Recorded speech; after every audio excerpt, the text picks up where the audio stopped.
Mitä on brändi? Mitä se oikeasti edes tarkoittaa? No, mä kerron.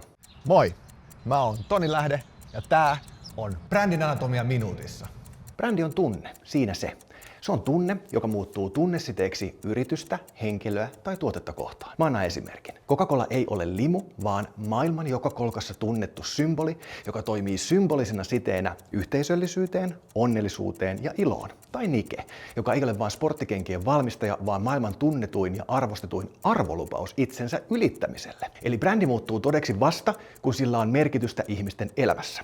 Ja siksi esimerkiksi Iittalan brändiuudistus sai aikaan kohun, koska meidän tunne siitä on merkityksellinen.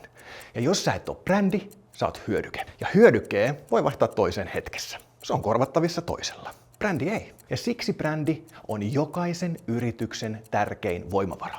Lue täältä lisää ja nähdään seuraavassa jaksossa viikon päästä.